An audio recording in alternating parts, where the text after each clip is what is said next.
మిత్రులారా, professor Lakshman Saibaba defence committee గురించి ప్రస్తావించారు. కాబట్టి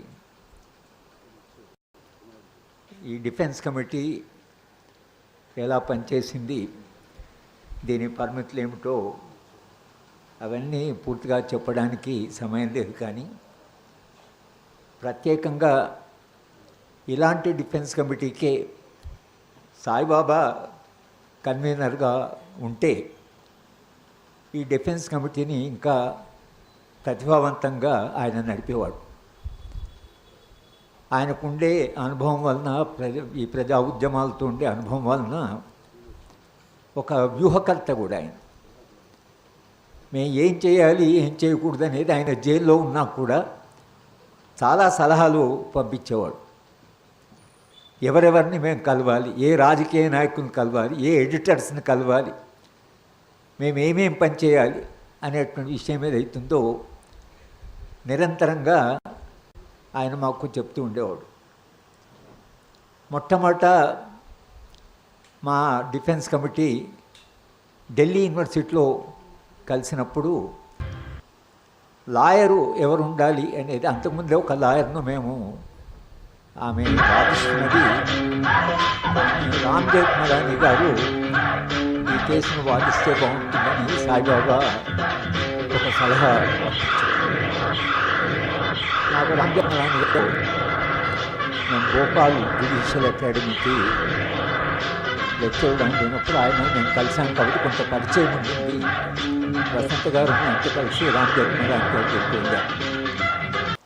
సరే, ఆయన సాయిబాబా కేసును అంగీకరించాడు, వాదిస్తానన్నాడు. కానీ ఆయనకు అప్పటికే కాస్త మతిమరుపు వచ్చింది. రెండవసారి కలిసే వరకు కేసు మర్చిపోయాడు. మూడోసారి కలవద్దామంటే అప్పటికి పూర్తిగా ఆయన కంప్లీట్గా డెమెన్షియా వచ్చేసి. కానీ సాయిబాబా రామ్ జేఠ్మలానీ పేరు చెప్పడానికి కారణము, రామ్ జేఠ్మలానీ సాయిబాబా లాంటి కేసెస్ వాదించి ఉరిశిక్ష పడ్డవాడు కూడా సంపూర్ణంగా దాని నుంచి బయటకు వచ్చేలాగా వాదించి కనుక సాయిబాబాకు ఒక కరెక్ట్ అసెస్మెంట్ ఉన్నది. ఎవరు వాదిస్తే మన కేసు మనకి నిజంగానే రామ్ జేఠ్మలానీ బ్రతికుండి ఆయన కేసు తీసుకుంటే సాయిబాబా ఇంతకాలంగా జైల్లో ఉండేవాడు కాదు. ఈ మాట ఏం చెప్తున్నంటే ఆయనకుండే అసెస్మెంట్ గురించి చెప్తున్నాను. అలాగే ఎవరిని కలవాలి, ఏం చేయాలి అని మా డిఫెన్స్ కమిటీలో సభ్యులు అరుంధతి రాయ్ గారు ఉన్నారు, ప్రశాంత్ భూషణ్ ఉన్నాడు, మెయిన్ స్ట్రీమ్ ఎడిటర్ ఉన్నాడు చక్రవర్తి గారు, అలాగే ఆనంద్ తెల్తుండే ఉన్నాడు, గౌతమ్ నవలాఖా ఉన్నాడు, నందితా నారాయణ గారు ఉన్నారు. ఈ కమిటీ చాలా హై ప్రొఫైల్ కమిటీ. దీంట్లో చాలా యాక్టివ్గా పనిచేసింది అరుంధతి రాయ్ గారు. ఆమె తప్పకుండా మేము మీటింగ్ ఎప్పుడు పెట్టినా ఆ మీటింగ్కి వచ్చాడు. సరోజ్గిరి గారికి ఆయన కూడా డిఫెన్స్ కమిటీలో సభ్యుడే. ఈ డిఫెన్స్ కమిటీ మేము సాధ్యమైనంత పనిచేసాం. కానీ మేము ఇంకా చేయవలసినంత పని ఏమైనా ఉండిందేమో. సాయిబాబా నాకు జైలు నుంచి ఒక పెద్ద ఉత్తరం రాశాడు. దాంట్లో తన ఆరోగ్యాన్ని గురించి రాస్తూ, పోయిన ఎండాకాలం ముందు రాసిన ఉత్తరంలో, ఆమెకు వసంత గారికి అయితే చాలా ఉత్తరాలు రాశారు. ఆ ఉత్తరాలే ఒక సాహిత్యం. ఆ ఉత్తరంలో ఈ వేసవికాలం రాబోతున్నది, ఇంతకాలం 9 ఏళ్ళు నేను తట్టుకోగలిగాను, కానీ ఈ వేసవికాలంలో బతుకుతానే నమ్మకం నాకు లేదు అని రాశాడు. అది లాస్ట్ అంటే అది చూసి అసలు ఎంత ఆరోగ్యము, ఎన్ని కారణాలు, ఒక 10 అన్ని టెక్నికల్ పదాల్లో తనకుండే ఆరోగ్య గురించి వివరంగా రాసేవాడు. జైలు పరిస్థితుల గురించి రాసేవాడు. జైల్లో ఆయనని ఎంత అమానుషంగా వాళ్ళు ప్రవర్తిస్తున్నారో దాని గురించి రాసేవాడు. ఒక రకంగా సాయిబాబా గారి మరణము లేదా మొత్తంగా సాయిబాబా గారి కృషి మొత్తంగా సమాజానికి, పౌర హక్కుల ఉద్యమానికి కానీ, హక్కుల ఉద్యమానికి కానీ, ప్రజా ఉద్యమాలకు కానీ, ప్రజా సంఘాలకు కానీ ఆయన జీవించినటువంటి పద్ధతి, ఆయన ఆలోచించిన పద్ధతి, ఆయన అడిగిన ప్రశ్నలు, ఆయన ఎవరి వైపు నిలబడ్డాడో ఇవన్నీ కూడా ఒక రకంగా ఒక అరుదైనటువంటి ఒక సమాజానికి ఒక ప్రయోగం. సాయిబాబా జీవితమే ఒక ప్రయోగం. ఆ ప్రయోగంలో మనందరికీ చాలా ఆశ్చర్యం కలిగించేది, ఆయనకు అంగవైకల్యం ఉన్నా అంగవైకల్యం ఆయన పనికి చేయడానికి అడ్డు రాలేదు. నాకు ఇప్పుడు అనిపిస్తుంది, ఆయన నడవలేకపోయినా సమాజానికి నడక నేర్పినవాడు, ఉద్యమాలకు నడక నేర్పినటువంటి వాడు, ఎట్లా పోరాడాలో చెప్పినవాడు. జైల్లో ఆయన ఎంత సాహసంగా ప్రతిదానికి భగత్ సింగ్ లాగా ఈయన హంగర్ స్ట్రైక్ పోయేవాడు. ఒకసారి ఆయన ఈ ఫాస్ట్ కూర్చున్నాడు నిరాహార దీక్ష జైల్లో. మాకు జైలరు ఫోన్ చేసి ఏమైనా సహాయం చేయండి అని. జైలర్ కాదు కానీ ఆయన కొంత జైలర్ కంటే ఉన్న స్థాయిలో ఉన్నవాడు. మీరైనా అప్పీల్ చేయండి అంటే మేము అప్పీల్ చేశాం. మీరు నిరాహార దీక్ష ఉండి ఆరోగ్యం పూర్తిగా పాడు చేసుకుంటే కాదు, మిగతా పద్ధతులు ఉన్నాయి, కానీ దయచేసి మీరు నిరాహార దీక్ష విరమించండి అని డిఫెన్స్ కమిటీ నుంచి కూడా. కానీ చాలా మొండివాడు ఆయన. అంటే మనం అంత చెప్తే అంత సులభంగా వినేవాడు కాదు. సరే మేము చాలామంది కలిసాము. దాన్ని కలిసిన వాళ్ళలో మేము శరద్ పవార్ గారిని కలిసాము. శరద్ పవార్ గారిని కలిసి ఆయన అన్నాడు ఇది ట్రంప్డ్ అప్ కేసు అని. శరద్ పవార్కి మేము చెప్పామంటే మహారాష్ట్ర జైల్లో ఉన్నాడు, ఆయన పరిస్థితి బాగాలేదు, మీరు కొంత దాంట్లో జోక్యం చేసుకోవాలి అని అన్న తర్వాత శరద్ పవార్ పార్టీ మహారాష్ట్రలో అధికారానికి వచ్చింది. శరద్ పవార్ పార్టీకి సంబంధించిన వాడు హోమ్ మినిస్టర్ అయ్యాడు. సరే మేము వెళ్ళి ఆయన కలిసినందుకో వేరే కారణమైనా కూడా ఈ హోమ్ మినిస్టరు జైలుకు వెళ్ళాడు. జైలుకు వెళ్ళి సాయిబాబాను కలిశాడు. సాయిబాబాను కలిస్తే సాయిబాబా మొత్తంగా జైల్లో ఉండే పరిస్థితులు, అక్కడుండే ఆ జైల్లో ఉండేటువంటి వాళ్ళ కండిషన్స్, ఆ జైలు పరిస్థితి గురించి మాట్లాడుతుంటే హోమ్ మినిస్టర్ నేను మిమ్మల్ని కలవడానికి వచ్చాను, మీకేం సహాయం కావాలో చెప్పండి, మిగతా ఎంత ఇప్పుడు వద్దని. ఆయనేమో అందరి గురించి బాధపడుతున్నాడు. జైల్లో ఉండేటువంటి ఖైదీలు, వాడి ఖైదీ మహారాష్ట్ర జైళ్ళ పరిస్థితి ఎలా ఉందో దాని గురించి ఆయన వాళ్ళందరి తరఫున మాట్లాడాడు. సాయిబాబాలో ఉండే ఒక విశిష్టమైన లక్షణం ఏంటంటే అందరి తరఫున మాట్లాడు. నిజానికి ఆయన వెళ్ళింది ఈయన సమస్య గురించి, కానీ తన సమస్య అది ఒక్క సమస్యనే అనుకున్నాడు. కానీ జైల్లో ఆయన పట్ల ఏదైతే ప్రవర్తన ఉందో అది నిజంగా అరుణ్ ఫెరారా కూడా రాశాడు, మేరీ టేలర్ రాసింది, జైళ్లలో ఎలా ఉంటాయి భారతదేశ జైళ్ళని రాసింది.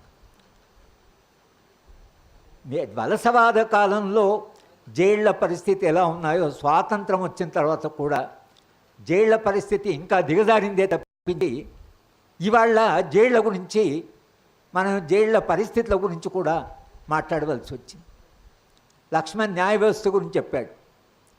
న్యాయ వ్యవస్థ కూడా మీరు ఎంతమంది జడ్జ్మెంట్ చదివారో కానీ నిజానికి గడ్చిరోలి జైల్ అంటే గడ్చిరోలి కోర్టు ఇచ్చిన జడ్జ్మెంట్ బహుశా న్యాయ వ్యవస్థలో అంతకంటే వర్స్ట్ జడ్జ్మెంట్ ఉండదు. చాలా దుర్మార్గమైన జడ్జ్మెంట్. ఆయన ఏ యాక్షన్లో పాల్గొనలేదు కదా.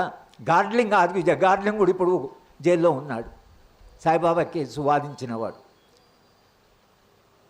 జైలు ఆ న్యాయ వ్యవస్థ అనడం ఏంటంటే ఈయన పొలిటికల్ ప్రిజనర్ రిలీజ్ కొరకు పనిచేస్తాడు, ఈయన ఆదివాసుల కొరకు పనిచేస్తాడు, ఈయన హక్కుల కొరకు పనిచేస్తాడు, ఈ హక్కులు ఇవన్నీ కూడా మావోయిస్ట్ పార్టీ కూడా ఇవన్నీలో ఉంది కాబట్టి ఆయన మావోయిస్ట్తో లింక్ ఉన్నది. అంటే మావోయిస్ట్ పార్టీ జైల్లో ఉంచేవాళ్ళు ప్రిజనర్ని రిలీజ్ చేయమన్నా లేకపోతే ఆదివాసీ హక్కుల గురించి రాసిన వాళ్ళు మాట్లాడినా మనం బయట మాట్లాడినంత మాత్రాన వాళ్ళు మాట్లాడుతున్నటువంటి వాళ్ళు ఏ ప్రశ్నలు అయితే అడుగుతున్నారో ఆ ప్రశ్నలు మనం కూడా అడిగితే ఇక వాళ్లకు వీళ్లకు లింక్ ఉంది అనేటువంటి దాని విషయంలో విశ్వాసం. అది ఒక ఉద్యమం జరుగుతుంది. చాలా సందర్భాలు చెప్తున్నాను. ఇవాళ ఛత్తీస్గఢ్లో జరుగుతుంది, కానీ జార్ఖండ్లో, సెంట్రల్ బీహార్, గడ్చిరోలి, ఒరిస్సా, ఆంధ్ర, తెలంగాణలో జరుగుతున్న ఉద్యమాలు ఏవైతున్నాయో అవి కేవలం మావోయిస్ట్ ఉద్యమాలు కావు. మావోయిస్ట్ పార్టీ దానికి మద్దతు ఇవ్వచ్చు, వాళ్ళకు వాళ్ళ వైపు నిలబడవచ్చు, కానీ అది ఆదివాసీ పోరాటాలు. ఇది మనం ముందు గుర్తించాలి. ఆదివాసీల పోరాటాలకి వాళ్ళు వెళ్ళి వాళ్ళ తరఫున నిలబడ్డారు, వాళ్ళ సమస్యల్ని వాళ్ళు రేజ్ చేస్తున్నారు. కానీ వాళ్ళ కేవలం మావోయిస్ట్ పార్టీ పేరు చెప్పేసి మొత్తంగా ఆదివాసీలను అంతా అణిచివేసే హక్కు ప్రభుత్వానికి ఉన్నదా? ఆ అధికారం మీకున్నదా? ఆదివాసీ పోరాటాలు మావోయిస్ట్ ఉద్యమంతోనే వచ్చాయా? 200 ఏళ్ల చరిత్ర ఉంది ఆదివాసీ పోరాటాలకి. ఈస్ట్ ఇండియా కంపెనీ అడవిలోకి ప్రవేశించినప్పటి నుంచి ఆదివాసీలు పోరాటాలు చేస్తున్నారు. నిన్న ప్రకాష్ సింగ్ అనేటువంటి ఒక పోలీస్ ఆఫీసర్ ఆంధ్రజ్యోతిలో ఒక ఆర్టికల్ రాశాడు. ఏం రాశాడు ఆయన? ఇది నిజంగా ఇవి ఆదివాసీల ఉన్న సమస్యలు, ఇవి మీరు మావోయిస్టులను అణిచివేస్తామని అంటున్నారు. అమిత్ షా రోజుకి మేము ఆపరేషన్ అని చెప్పి మేము పూర్తిగా ఎలిమినేట్ చేస్తామని అంటున్నారు. ఆయన అన్నది ఏమిటంటే, ఇట్లా చాలామంది ఇంతకుముందు అన్నారు. చారు ముజందార్ చెప్పినప్పుడు ఉద్యమం అయిపోయిందన్నారు. కొండపల్లి సీతారామయ్య గారు బయట ఉద్యమం అయిపోయిందన్నారు. చిదంబరం గారు కూడా 2 ఏళ్ళలో ఉద్యమాన్ని మేము అణిచివేస్తామన్నారు. అణిచివేసగలిగారా అని ఎవరు అడుగుతున్నారు? మనం కాదు. మనం అడితే మనని అర్బన్ నక్సల్స్ అనొద్దు. ఒక పోలీస్ అధికారి అడుగుతున్నాడు ఈ ప్రశ్న. ఒక పోలీస్ అధికారి ఏమిటంటే, మీరు అణచివేయగలరా ఆదివాసీ ఉద్యమాలు? ఆదివాసీ ఉద్యమాలకి దాని మూల కారణాలు తెలుసుకోవాలి కదా. ఎందుకు పోరాటం చేస్తున్నారు?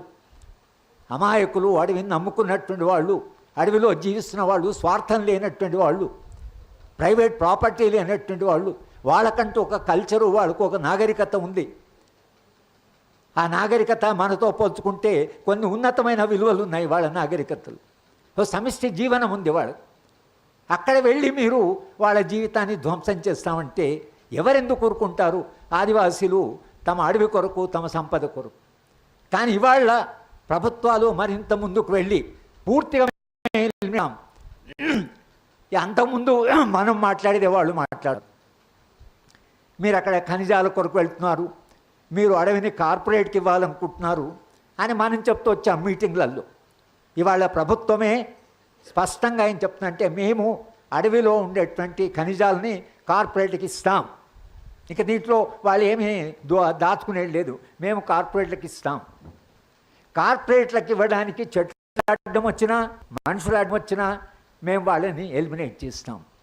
ఇది ఛత్తీస్గఢ్ ముఖ్యమంత్రి గారు ఒక ఎకనామిక్ టైమ్స్కి ఇచ్చిన ఇంటర్వ్యూలో ఆయన స్పష్టంగా చెప్పినంటే, ఇవాళ మేము అడవిని మేము కార్పొరేట్కి ఇవ్వాలనుకుంటున్నాం. కార్పొరేట్కి ఇవ్వడానికి అడవి ఎవరిది? అక్కడున్న ఖనిజ వనరాలు ఎవరివి? ఆ వనరులు వేలాది సంవత్సరాలుగా ఖనిజ వనరాలు కాపాడిన వాళ్ళు ఎవరు? ఇవాళ మీరు అక్కడ ఖనిజ వనరాలు ఉన్నాయి కాబట్టి మేము అక్కడ పోతాం.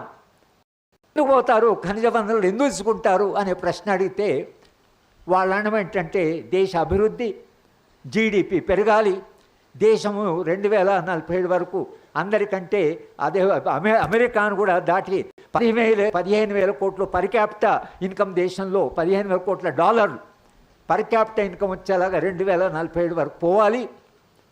కనుక మేము ఖనిజ వనరులంతా ఒప్పుకుంటాం. నిన్నగాక మొన్న అమెరికాతో క్రిటికల్ మినరల్స్ అంటే అభివృద్ధికి కావాల్సినటువంటి ఈ ఖనిజాలు ఏవైతున్నాయో వాటికి ఒక ఫ్రీ ట్రేడ్ అగ్రిమెంట్స్ ఎంటర్ అయ్యారు అమెరికాతో.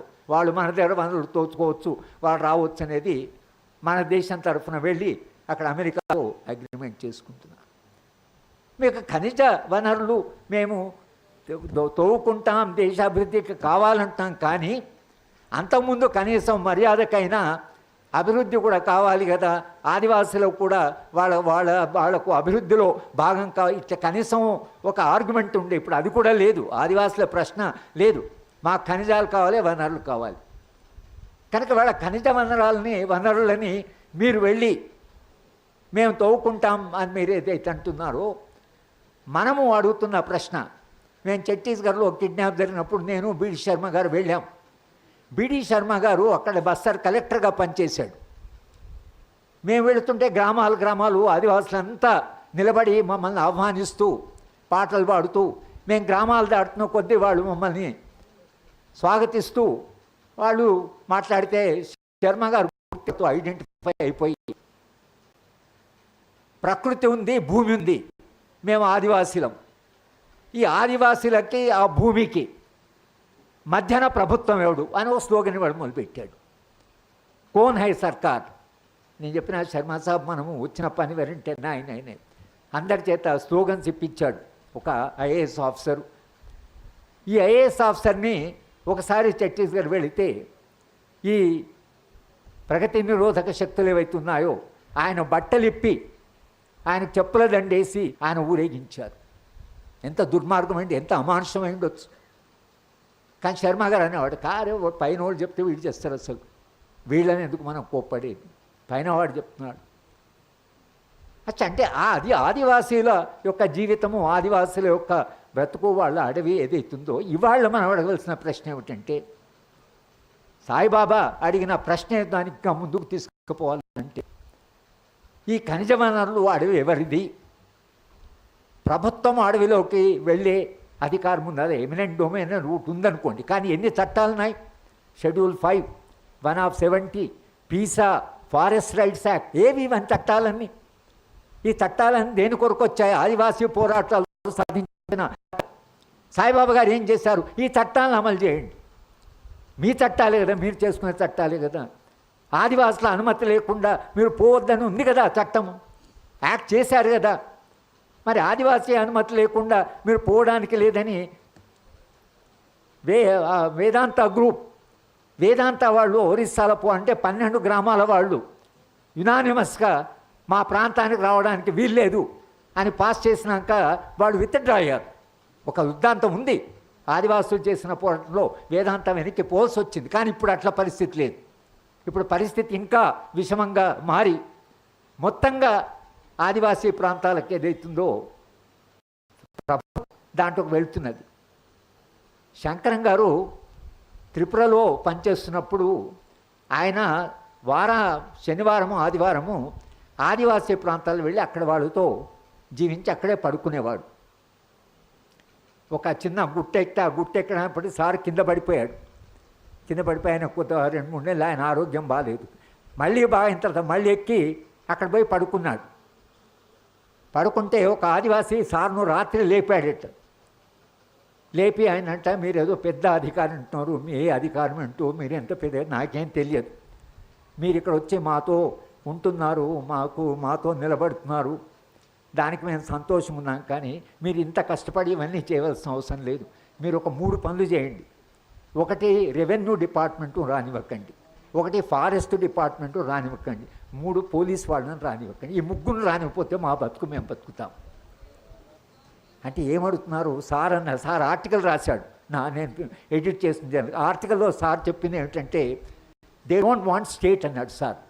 రాజ్యం వద్దని, రాజ్యం రావద్దు, స్టేటు రెవెన్యూ పోలీస్ అంటే రాజ్యం కదా, ఈ 3 వద్దంటున్నారు వాళ్ళు. అంటే ఇవాళ రాజ్యము చేస్తున్న పనే అది. అక్కడ పోవడము, అక్కడ ఆదివాసులను ఇవాళ ఛత్తీస్గఢ్లో జరుగుతున్న వృత్తాంతం చాలామంది చెప్పారు. మహిళల పట్ల ఎట్లా ప్రవర్తిస్తున్నారు, ఫైర్ చేస్తే పాలు తాగుతున్న పాప చనిపోయింది. ఎందుకు చేస్తున్నట్లు ఇది ప్రశ్న, ఇవన్నీ ఎందుకు చేస్తున్నట్లు అనేటువంటి ప్రశ్న ఒకటి.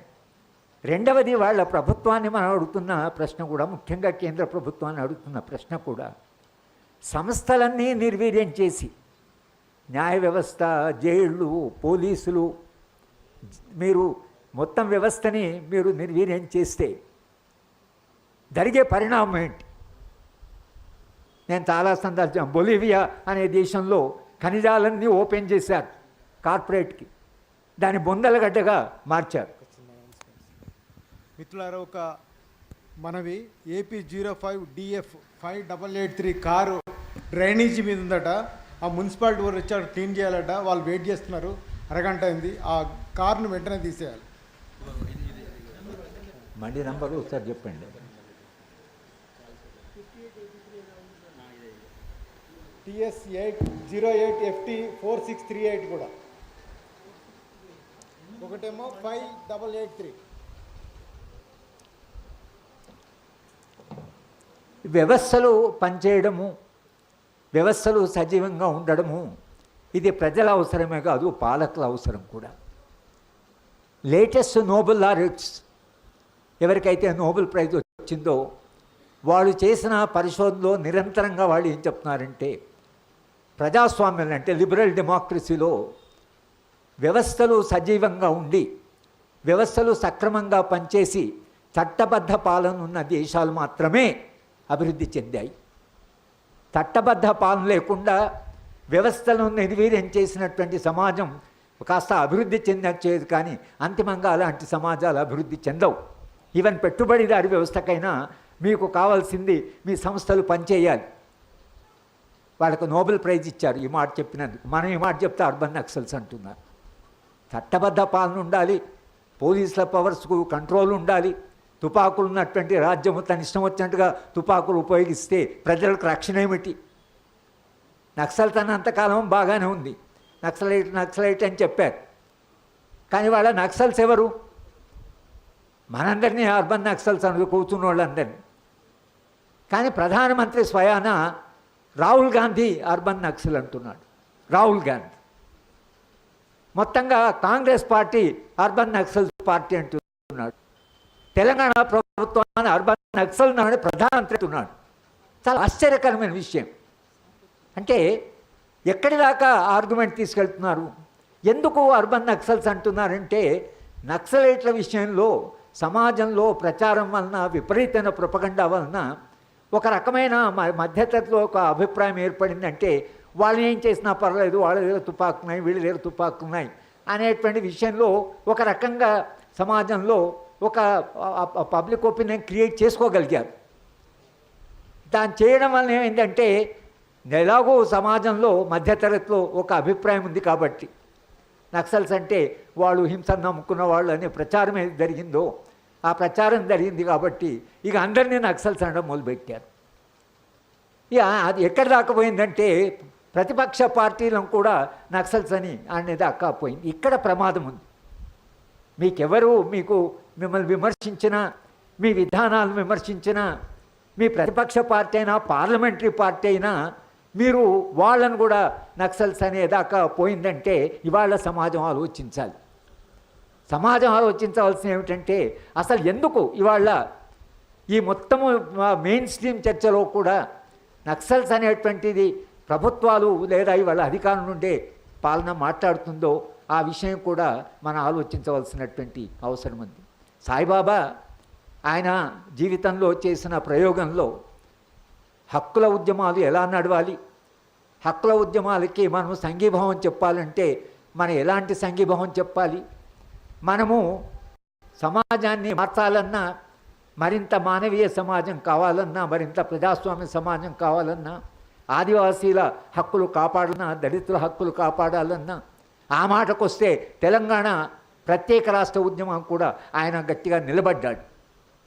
ఆయన అమలాపురంలో పుట్టిండొచ్చు, కానీ న్యాయం ఎక్కడుందంటే ఆ న్యాయం వైపు నిలబడ్డాడు. ఆధిపత్యం ఎక్కడంటే దాన్ని అపోజ్ చేశాడు. సరోజ్గిరి ఇక్కడ కూర్చున్నాడు. ఢిల్లీ యూనివర్సిటీలో ఇప్పుడు హనీబాబు గారు ఆయన కూడా జైల్లో ఉన్న, ఆయన మా సెక్రటరీ డిఫెన్స్ కమిటీ. మా డిఫెన్స్ కమిటీలో ఉన్నటువంటి వాళ్ళు 4 ఇప్పుడు జైల్లో ఉన్నారు. సరే, 2 ఆనంద్ తెలుతుండే ఉన్నాడు, గౌతమ్ నవలఖా ఉన్నాడు, రోనా విల్సన్ ఉన్నాడు, హనీబాబు ఉన్నాడు. వాళ్ళంతా మా డిఫెన్స్ కమిటీ సభ్యులు. ఎన్ఐఏ వాళ్ళు నా దగ్గరకు వచ్చినప్పుడు కూర్చుకొచ్చి ఈ 6 మంది గురించి మీరేమనుకుంటున్నారు, మీ అసెస్మెంట్ ఏంటి, మీ డిఫెన్స్ కమిటీకి డబ్బులు ఎక్కడున్నాయి అన్న. డబ్బులు ఎందుకయ్యా, మాకు డబ్బులు అవసరమైన డిఫెన్స్ కమిటీకి చాలామంది సభ్యులు ఢిల్లీలో ఉన్నారు, నేను నా సొంత ఖర్చు పెట్టుకొని నేను ఢిల్లీకి వెళ్తాను, మా సభ్యులను కలుస్తాము, అది వసంత గారు ఆమె ఇంట్లో కలుస్తాం, మేము ఏం చేయాలని ఆలోచిస్తాం, పత్రికా విలేకరుల సమావేశాలు పెడతాం. దీనికి ఏం డబ్బులు ఏం కావాలి, దీనికి డబ్బులు ఏం అవసరం? కానీ ఈ 4 సభ్యుల మీద సాయిబాబా డిఫెన్స్ కమిటీలో సభ్యులని ఛార్జ్ పెట్టారు. వాళ్ళు ఫైల్ చేసిన కేసులో ఈ 4 సభ్యుల మీద కూడా సాయిబాబా డిఫెన్స్ కమిటీలో సభ్యులని వాళ్ళు చెప్పారు.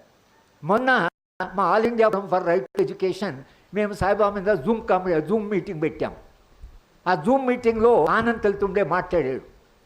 ఆనంద్ ఏడ్చాడు, చాలా బ్రేక్ డౌన్ అయ్యాడు, చాలా కంట్రోల్ చేసుకొని మాట్లాడాడు. ఆనంద్ డిఫెన్స్ కమిటీ గురించి మాట్లాడాడు.